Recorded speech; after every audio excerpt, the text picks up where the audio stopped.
Um salve a todos e a todas. Esse vídeo de hoje eu vou tratar de um tema que está um pouco, como que eu posso dizer, fazendo um trocadilho afundado devido à pandemia da Covid-19, mas que ainda guarda uma importância significativa, em especial aqui na cidade onde eu moro, mas que é um indicador importante de alguns tipos de impactos relacionados à mineração. E do que eu estou falando basicamente? Sobre o caso do afundamento do solo nos bairros de Maceió, em especial nos bairros do Bebedouro, Tange e Pinheiro. E esse é um caso para situar que envolve a mineração de salgema. E essa extração, que é um tipo de mineração que aqui no caso de Maceió aconteceu numa área urbana, e, e ela envolveu a exploração dessa, dessa algema de forma a pensarmos que critérios foram utilizados por parte da empresa, que é a Braskem, para fazer um tipo de atividade de alto impacto numa área urbana. E quando eu estou retomando esse aspecto no meio de uma discussão que envolve saúde pública, é porque a exploração dessa algema nesses bairros fez com que, como eu já disse, ocorresse um afundamento do solo. E aí, especificamente, o que eu estou comentando? Nós temos um caso específico que é a alucinese. Então, ela envolve a movimentação do sal, basicamente. E aí, o que ocorre? Essa movimentação do sal criou uma dinâmica própria que fez com que as estruturas geológicas antigas nesses bairros, nessas áreas, acabassem gerando deformações. E aí, quais são os efeitos? Especificamente, Diego, a gente vê trincamento no solo, aquelas ruas e avenidas rachadas, as trincas em edificações, então casas que se observam que estão literalmente partidas. E esse caso específico se deve realmente por conta da desestabilização das cavidades provenientes da extração da salgema.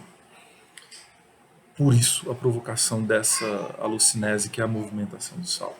E aí, o que ocorre quando a gente para pensar nesse tipo de situação?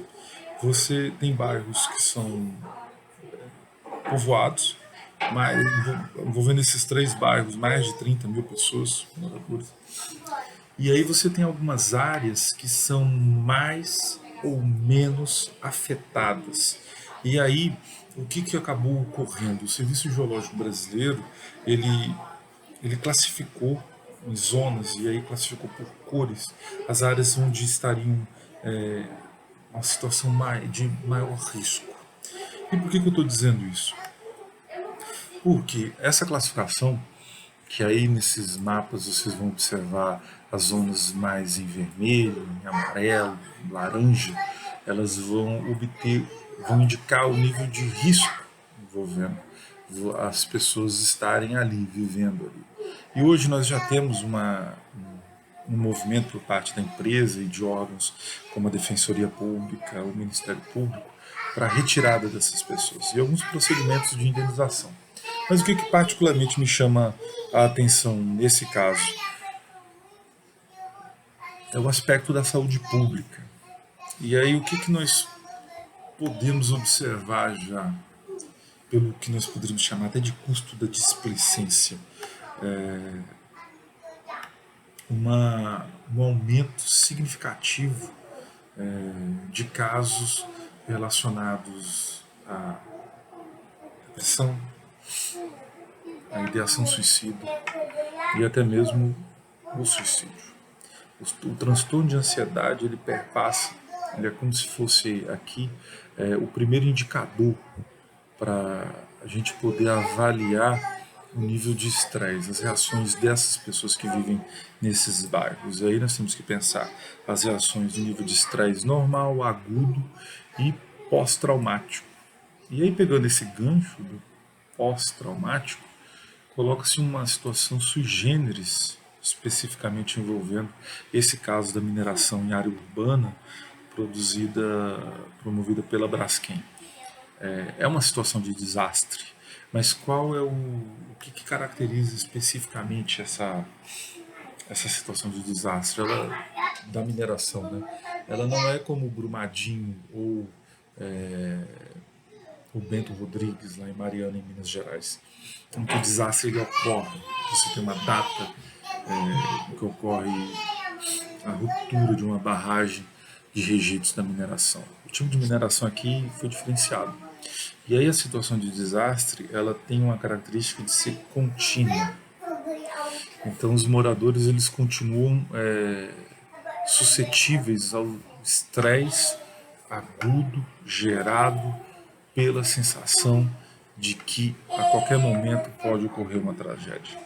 Então isso vai elevar aquilo que nós poderíamos chamar de reações. E aí os sintomas e as consequências são essas que eu já comentei.